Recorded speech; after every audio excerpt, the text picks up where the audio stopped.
the Bills 20-14 with a 50-yard strike from Dan Fouts to Ron Smith. Today the season ends, the cheering stops for either the Oakland Raiders or the San Diego Chargers. In San Diego, it's an AFC West affair for a conference championship and the chance to be super in New Orleans. And we'll set it up today on NFL 80.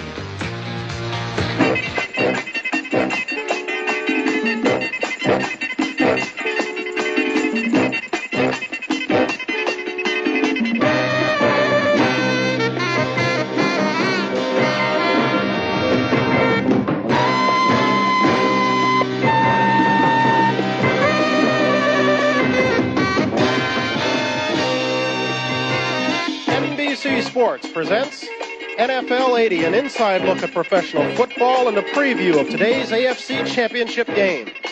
In San Diego, temperatures in the low 60s, there's not much wind in the air, and what sun there is has temporarily dipped behind some clouds that have brought intermittent showers throughout this morning as we await the AFC Championship battle between the Oakland Raiders and the San Diego Chargers. Good afternoon, everyone, and welcome to NFL 80. I'm Bryant Gumbel. This is week number 19 of the NFL season, a very important week as it pertains to the Oakland Raiders and San Diego Chargers.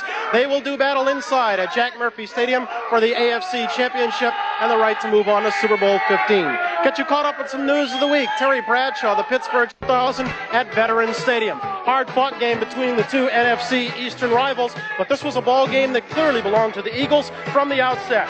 Wilbur Montgomery set the tone early on with a 42-yard touchdown run. 42 of 194 yards he had on the day for a new NFC record. The Cowboys tied at 7-7 at the half, but when Danny White coughed up this ball, the Eagles were in a position to take the lead for good. It led to a Tony Franklin field goal that made it 10-7. Then Tony Dorsett, who was held to just 41 yards, lost the handle on the ball. When that was recovered by Jerry Robinson, the Eagles were in a position to pad their 10-7 lead. They did just that. Leroy Harris got the call, working in conjunction with Montgomery in the backfield. He made it 17-7. A Tony Franklin field goal up the final count to 27 to send the Eagles on to the Super Bowl 15, their first reappearance in the gentlemen. All right, Brian, it's a fact of football life that you have to be a bit lucky, too, when it comes to injuries. Healthy teams tend to do a bit better than those that suffer the critical key injuries. And it is good news for both Oakland and San Diego. Well, Dick, with a trip to the Super Bowl at stake, you want your best people on the field. Good news for Oakland. Kenny King, who's been hobbled with an ankle injury, running well. Seems to be healthy, says it's the best he's felt since midseason. He's the outside speed for Oakland. King, of course, had that 89-yard touchdown romp against San Diego earlier this year, and he did run like a frisky colt yesterday in practice. How about San Diego? Greg McCrary, back injury last week, critical because he's the second tight end. If he's not in the game, Kellen Winslow has to go to that tight end position. Takes a lot of the flexibility away from the San Diego offense. I'm sure that the way he's running, we may see him in the early going, but it's a question whether he'll be able to last and play effectively. McCrary injured last week against Buffalo on this play, and without him in the lineup, Winslow caught only one pass for 5 yards. That's the story in 1981. For the flashback on this series, let's go to Mike Adamle. Thank you very much, gentlemen. The Oakland-San Diego rivalry dates back to 1960 and the birth of the American Football League. Hallmark games and great names like Lassiter and Lowe and Lincoln and LaMonica. Well, on this January 11th day of 1981, the names have changed, but the rivalry remains just as intense. The Raiders went into the first San Diego game with a new quarterback, former Houston signal caller Dan Pastorini. But in the face of a stout San Diego Charger pass rush, Pastorini had to leave the game with an injury. He was replaced by the comeback kid of 1980, number 16 quarterback Jim Plunkett, who threw this touchdown pass to number 88 Raymond Chester to send the game into overtime. And although the Chargers prevailed in game one 30-24, Plunkett's performance was a preview of things to come. The Raiders avenged that earlier season loss in the rematch in Alameda County Stadium. Plunkett again was Mr. Resourceful, as evidenced by this run. So was another Houston acquisition, running back Kenny King, number 33. He stung the Chargers twice with touchdowns in a 38-24 Raider victory. Last week in weather better suited for the talents of speed skater Eric Hyden, Oakland coach Tom Flores watched his Raiders battle the Browns in the icy cold of Municipal Stadium. The Raiders held on to a 14-12 lead due to the large part of 2 touchdowns by Mark Van Eegen, but with 41 seconds remaining and the Browns driving, Mike Davis, number 36, picked off this Brian Sipe pass to move the Raiders closer to Super Bowl 15.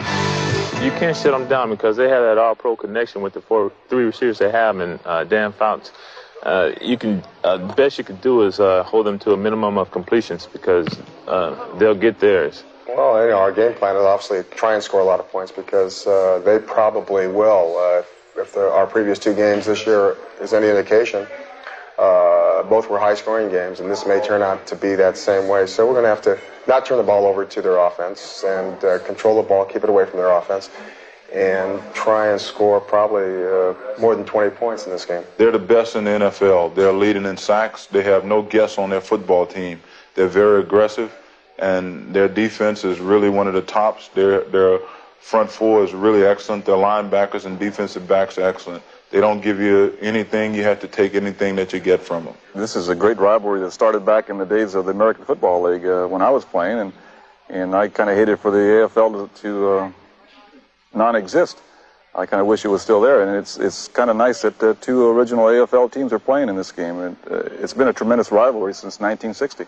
We've got some different things planned for Mr. Fouts to make it a tough day for him, but you can only stop Dan so much. He's very good, and with the receiving core he has, we have to play the greatest defensive game we've played all year, and we're planning on doing that, Mr. Fouts.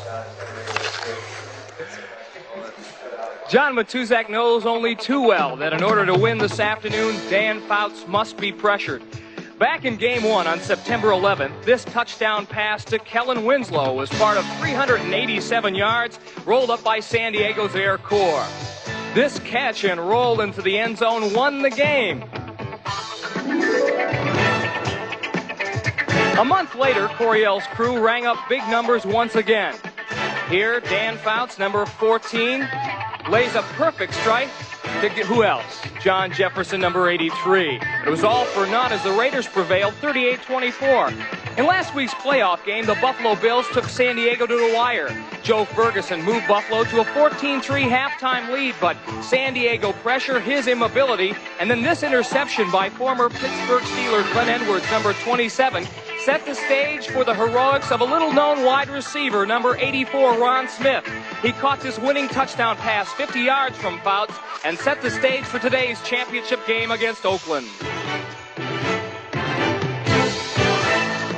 Well, I think it's one of the better classic matchups that you're going to find. We're real proud of the fact that we're the number 1 offense in the NFL, and I'm sure that they're proud of the way their defense has been playing. And it's really, I think it should be a great football game for everybody to watch. Well, we look for a very physical contest. I think our offensive line has to control the line of scrimmage in order to be successful against Oakland. We have to run the football, and we also have to give Dan excellent pass protection. Well, I look for a physical game. Oakland is a physical team, and if they want to play physical, we can do it up front. We got the front 4 that's really going to take control of the game, and if they do, they're going to be in trouble. I wouldn't mind looking down at Plunkett and helping Plunkett up a few times off the ground.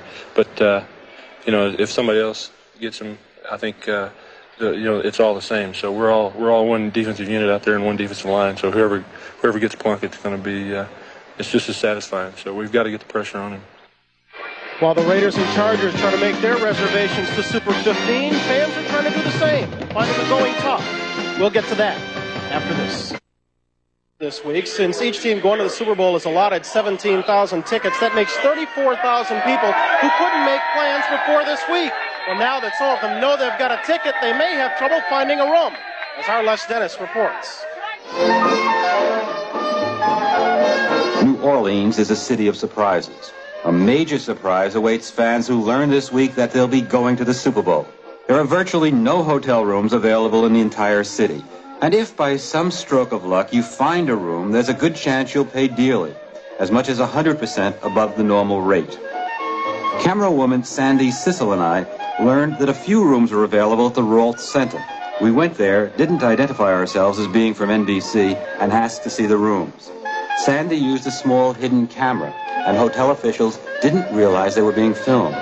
They showed us a room which they described as a semi-suite that normally rents for up to $110 a night. Okay, this is This is a semi-plate, okay?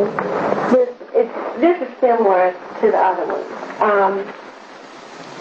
With the parlor area here and your bar counter here, and the king size has king size beds too. This would really just sleep. This would sleep too, and this is not a sofa bed, but some of them do have sofa sleepers, so it could sleep four. It's a little small, and there's no privacy, but it could sleep four if necessary. And how much would this be? This is $9.90. That's for 4 days. Fouts them. Lenny, you were one of the NFL's great improvisers. Plunkett hasn't had a great year in terms of numbers, but he's won the games when they counted. Well, I'll tell you, Plunkett somehow gets the job done because you look at statistically, he's only completed 41% of his passes in the last 2 ball games. They are a big play offensive type of team. They come up with a big play. But Plunkett today has to be patient, because the linebackers are going to be flying back there for San Diego. He's going to have to throw the ball underneath to be successful. Well, I might tell you that after the 1978 season, Jim Plunkett was waived by the San Francisco 49ers, and he thought about quitting, but thanks to Al Davis and the Raider organization, his career has made a dramatic swing. In his first season with the New England Patriots, Jim Plunkett was voted the NFL Rookie of the Year. But then things began to go sour. He was traded to the San Francisco 49ers, and after the 78 season, he was waived and signed as a free agent by the Oakland Raiders. Earlier, Jim had a chance to reflect back on those difficult times. I just couldn't believe this was happening to me. I've never been on a losing club at any point in my life, and then all of a sudden we were 3-11, and we were lucky to win the 3 games we'd won, and I said, well, where do we go from here? And it fired the coaches, and had a big changeover, and then started building back up. And then I was beset by a few injuries, and things weren't going well, and I didn't know how much longer I wanted to keep playing if I wasn't going to get any further. And so that's when I decided to leave New England, basically, and try my luck somewhere else, which was in San Francisco. What about the San Francisco experience? It was almost worse than my New England experience. And in fact, in some ways it was, because it was coming home to a place where I'd grown up and been known for a long time. And things, Monty Clark, we were in first place for much of the year and then fell off the second half. And then after that, things just kind of fell apart. Do you think it's a fair assessment to say that Al Davis resurrected your career? He's the one who's given me the opportunity to have another chance. And, I guess you could credit him with that for sure, but it was still up to me to perform. I certainly wish my career had been more successful than it has been. I've had some good moments and I've enjoyed it, although I've never gone to the playoffs or never been on a winning club until this year. Now it's just time to look ahead. Just as Plunkett plans to spend the day throwing to Chester, Chandler, and Branch, so Mr. Fouts plans on throwing to Joyner, Jefferson, and Winslow, 3 great receivers who have brought back to San Diegans memories from a man named Bambi. Old Spice presents Kickoff.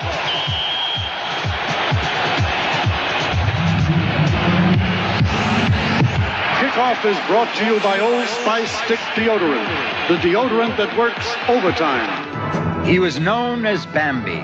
He was graceful and fast. He was poetry and poise. He was velvet. He was Lance Allworth, the spectacular San Diego Chargers wide receiver who flashed early superstar light across the young American Football League sky, whose leaping, diving, twisting, flying catches dazzled football purists and pulled their eyes over to this new league. He had a different way to catch the ball every time one was thrown at him. He could challenge the middle, or he could go deep. He could sprint for the post or cut on a dime. He could spring up high or swoop down low. His head always knew where the ball was going, and his hands stuck to things made of leather. And this, Lance Allworth caught at least 1 pass in every single AFL game in which he played, a then record of 96 straight. He gained more than 1,000 yards a season for 7 consecutive years, still a record, and was the first AFL player named to the Pro Football Hall of Fame. He was known as Bambi. He was Lance Allworth, and he could climb the sky. It's truth time for the San Diego Chargers and the Oakland Raiders, 2 teams that have written some wacky finishes throughout their rivalry, 2 charter members of the old AFL, 2 teams of the AFC West, 2 teams now set to fight for the AFC title and the right to go to Super 15 coming up on NBC.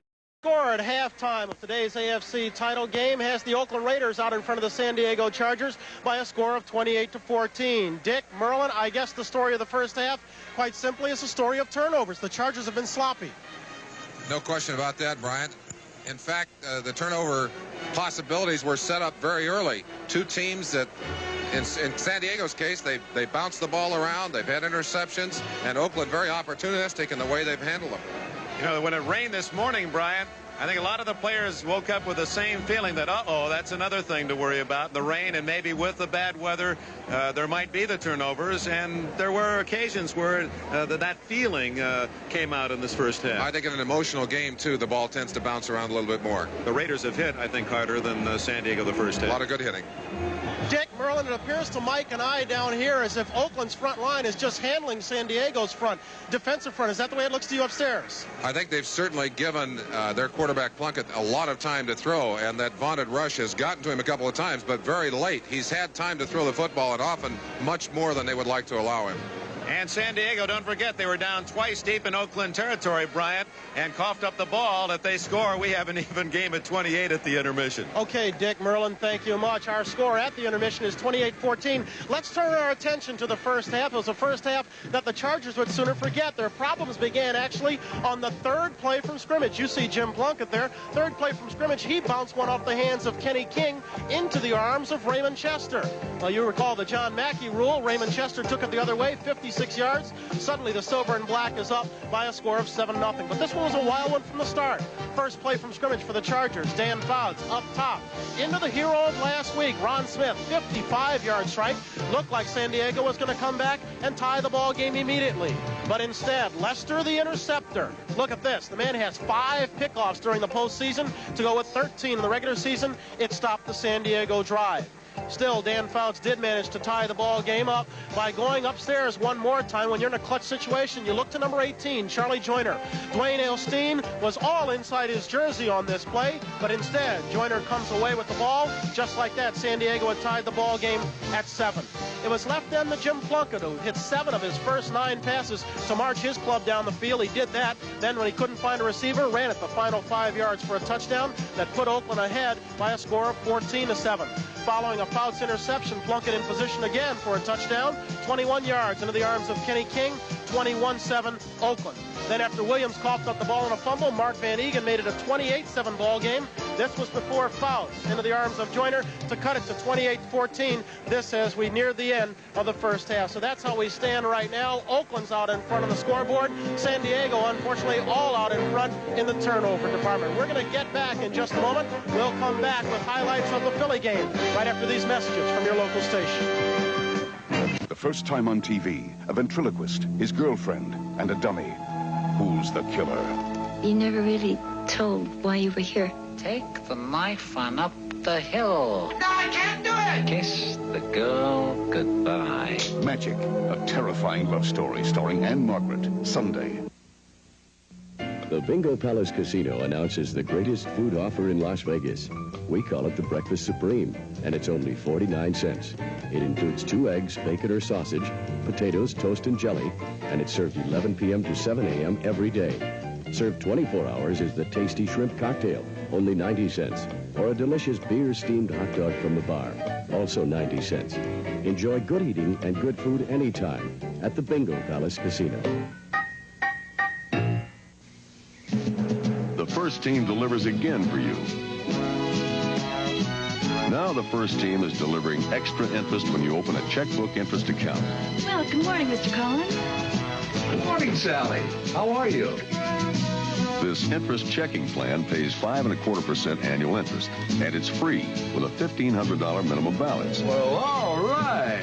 It pays to check with the first team. Join the First National Bank First Team. You could buy all these copiers and still not get everything that's in the small new Savin 840. That's why you'll find it in blue chip companies and chocolate chip companies. The Savin 840 goes into insurance agencies and secret agencies. Only the Savin 840 gives you fiber optics, a microprocessor, fast first copy time, and more in one copier. The new Savin 840, the first small copier to do it all. Savin products are available at American Office Equipment Company. It's nice to come home to TV3. Joined now by Mike Adamley. We've been watching Oakland-San Diego go at it for the second Super Bowl berth. Earlier today, Philadelphia decided the first one by turning back Dallas 20-7. And Michael, the hero of the game, was young Wilbert Montgomery. Now, coming into this one, everybody said, hey, he's a little guy who's been beat up. But from the opening gun, when he scored a touchdown, it was his ball game, 194 yards. Well, watch him go. This one went for 42 yards and gave Philadelphia a 7-0 lead. All week long, Dick Vermeil had been selling wolf tickets, saying his team wasn't healthy. But watch Carl Hairston here. Well, he makes Danny White fumble.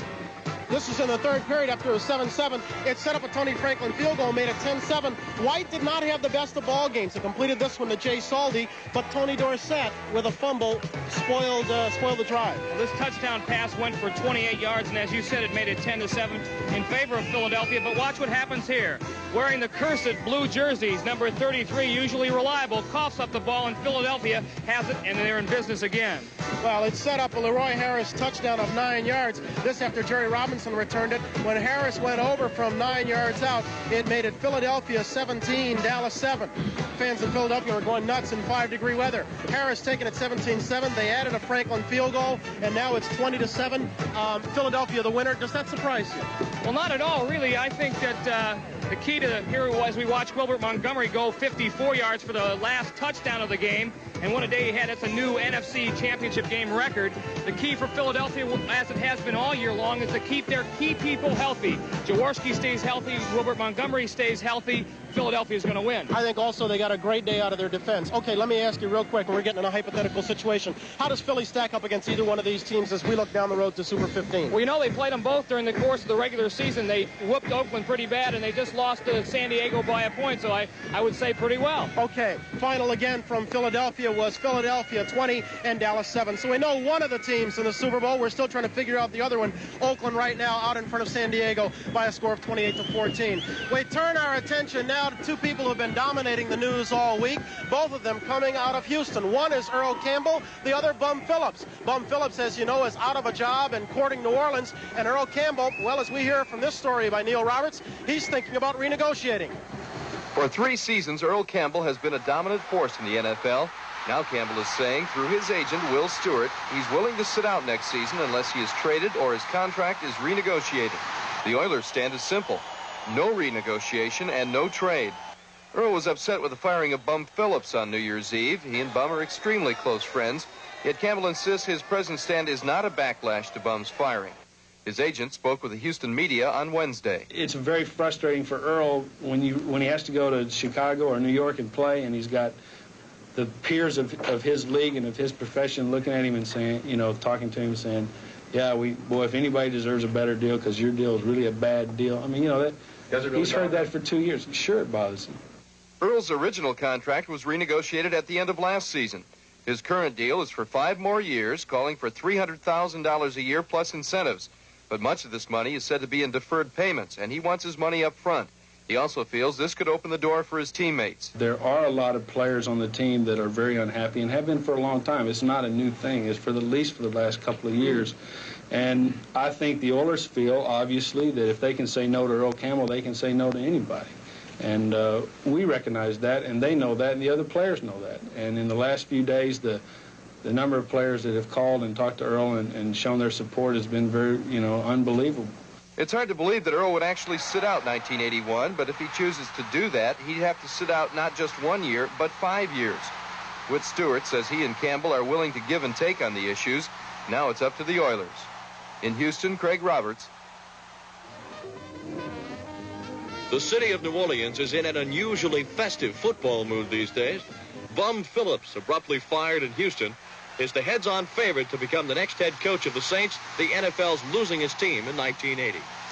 Oh, I think it's great. I think his personality and the way Bum Phillips is be good for this city. Well, I've been a Saint fan for 14 seasons, and I'm just as tired as anyone else of seeing them lose. The players, some of them have only been here 6 or 7 years, and so they're only losers for 6 or 7 years. So I've been looking forward to having Bum Phillips come here. I think it would be real good for the Saints and the community. I think he's an excellent coach. I don't know about the hot in the booth, but I know I'll buy some tickets. As for Phillips, the feeling is strongly mutual. If given the opportunity, he boasted he would pack his cowboy hat and boots saddle up, and ride into New Orleans? Quickly. Like tomorrow. Phillips has met twice with Saints owner John Meekum, and he himself admits that Phillips is in fact the front runner. And that has them bum crazy way down yonder in New Orleans. I'm Ed Harding for NFL 80.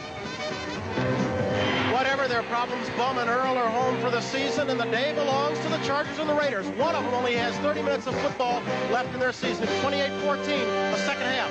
From David Neal, Associate Directors Richard Klein, Mary Buda, John Filippelli. Thanks to our spotters, Bill Edwards, Dan Sexton, also Bob Sexton and Dennis Mnuchin, Joe Costanzas, our statistician. Down to the final seconds. 5-4, the Oakland Raiders and the Philadelphia Eagles go to Super Bowl 15.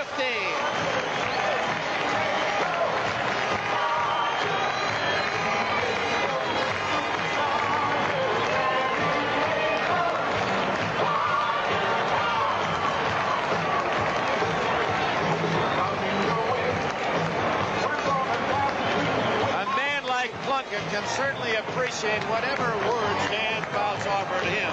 If anyone knows what it's like to be down, up, and then down at the bottom of the pile and then recover, it's Jim Plunkett of Oakland. Interesting how the two seasons of the Chargers and Plunkett have coincided. As we said, that first appearance for that one pass, his first start of the season against the San Diego Chargers, and now he beats the Chargers to take his Oakland Raiders. Great job by their defense today and working on Dan Fouts. Their offensive line gave Plunkett the time, opened holes for their receivers. A tremendous performance by them. And as Glenn Dawson and John Brody indicated as they analyzed the game, that the Raiders would have to establish the running game. And Van Egan with 85 yards, three long, time-consuming drives by Oakland, 2 to field goals and 1 to run out the clock. And Van Egan was the star in the fourth quarter. What a strange finish to a season that started out rather awkwardly for the Oakland Raiders. Many said just a rebuilding year, and Oakland took exception to that. But they have 14 new faces on the team this year. Incredible that Al Davis, Tom Flores, and all of these Oakland Raider players have brought it to such an outstanding fruition. The winningest team in football the last 20 years, and the Oakland Raiders, the few fans able to muster tickets in San Diego, have every cause to celebrate. We'll be right back after this word. On Chips, Punch and John get into heavy trouble when they come to the aid of a lady hard hat. Then, a blockbuster movie, the first time on TV, a ventriloquist, his girlfriend, and a dummy. Who's the killer? Magic, a terrifying love story starring Anne Margaret. Sunday, an exciting lineup right after the AFC Championship on NBC. Nellie awaits the birth of her child, but her in-laws have already arrived. This baby will be Jewish. On Little House, then 300 Miles for Stephanie, a world premiere. Oh, Father, let her live so I can love her. The true story of a father who wouldn't accept death. She's gonna die, Beto. Sabrosa! And is packed with God to spare his daughter. Over 300 miles I'll walk. Tony Orlando in a brilliant dramatic debut right after Little House Monday. Here, the Oakland Raiders have earned themselves a trip to the Super Bowl, where they will meet the Philadelphia Eagles. Final 34-27. This is a team that you could have bet against early in the season, early on. A lame duck team, perhaps playing its last season in Oakland. One that lost its quarterback early on. One that was 2-3 after 5 weeks. One that made it as a wild card entry. And one that it seems had everything going against it. Had to go into Cleveland and had to play a team in an icebox and managed to win, and had to come in here to San Diego. Jim Plunkett. Jim Plunkett. Jim Plunkett. Congratulations, James. It's not a bad way to end a Cinderella season. Not at all. It's, for a while I thought I was out of football, and for this to happen to me this year is tremendous. This team was 2-3 after 5 weeks. Dante Pastorini went down with an injury. Jim Plunkett comes in. Could you have ever believed this could be possible? Well, I'm pretty optimistic, but we came a long way. We were playing badly at the beginning of the year. We put things together offensively and defensively, and this is the result. It's terrific. It's an outstanding year. Your happiest? Oh, my happiest by far. Thank you very much, Jimmy. I appreciate it. Let's see who else we can. Tom Flores, come on. Coach Tom. Tom, one quick one. Congratulations on an outstanding year. Thank you very much. Besides outscoring San Diego, what do you want to accomplish coming in here? Well, we wanted to contain them because we knew they had a great offense, and we knew we had to contain them and keep them out of the end zone. We had to score points because they scored points, and we scored. Our offense was great, and our defense really played well. This has been a marvelous season in terms of character for this team because, as I said at the top, they could have found a lot of reasons to quit. Tough season in Oakland, fans not necessarily behind what was going on with the team, and then playing as a wild card entry. You deserve a great deal of credit. Well, thank you very much. I'll tell you, this is a great bunch of guys. We played, we hard together, we hung in, and I'm very proud to be a part of this team. I'm proud of them. They're great. And one final thing, I want you to be here for this as I go back to Dick Enberg with it. You're a man who holds a grudge a long time. First pro football game played in San Diego, September 18th, 1961. Raiders lost 44-0. Their first score, the Chargers' first score, was an interception picked off a quarterback named Tom Flores. This more than makes up for it, doesn't it? That's right. It really makes up. It's been a long time. We deserve to be where we are. We really do. Tom, congratulations. We'll see you in New Orleans.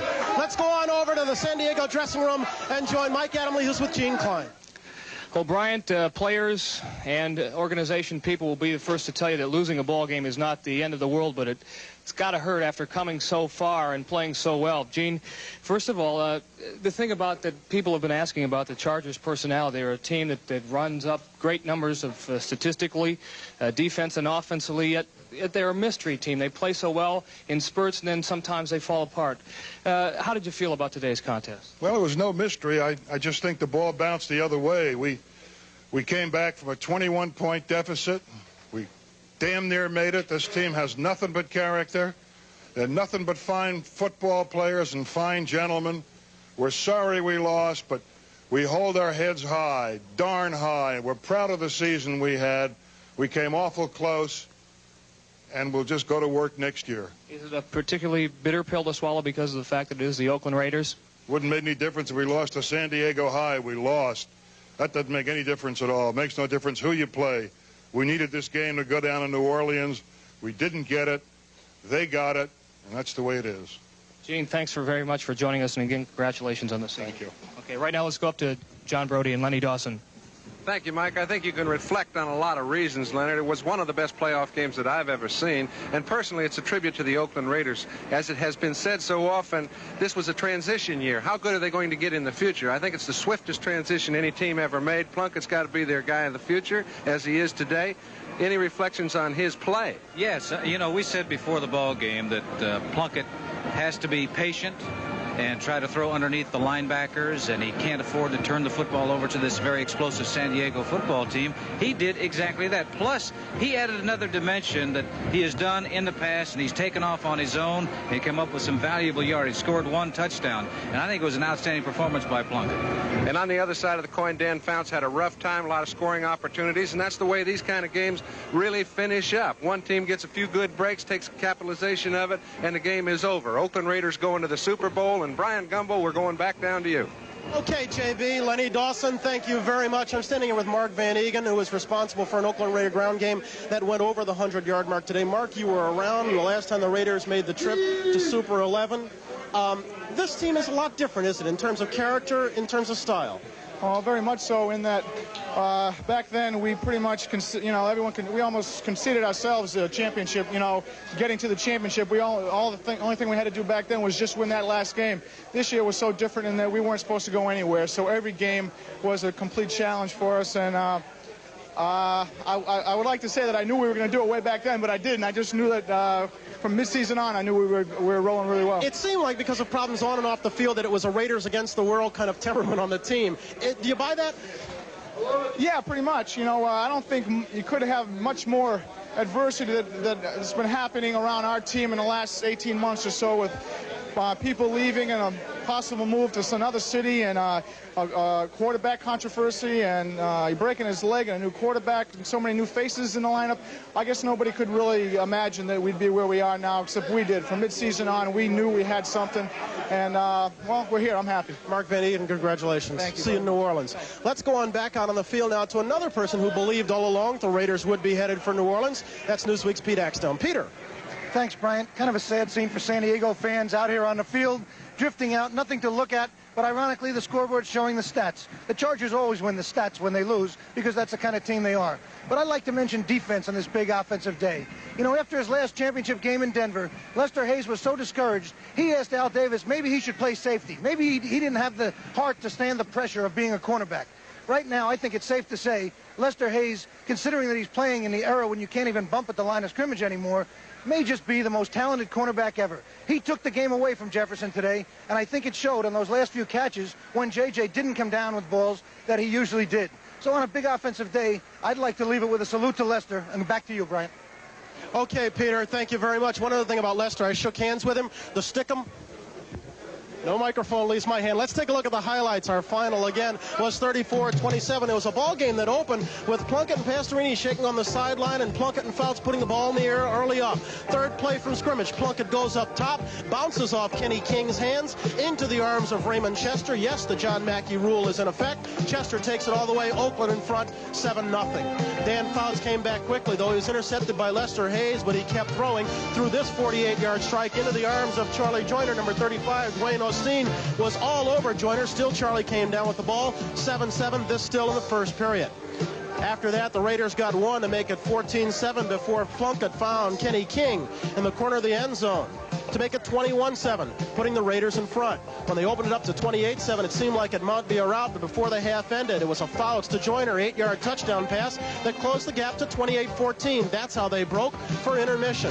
Perhaps things could have been different early on in the third period. Johnny Jefferson over the middle here, wide open in a 28-14 ball game, but JJ, the great JJ, over 1,000 yards, could not hang on. And so it was left to Mike Fuller to try to get San Diego Chargers back into the ball game. 28-17 at this point when he got the San Diego Chargers in good field position with a 28-yard punt return.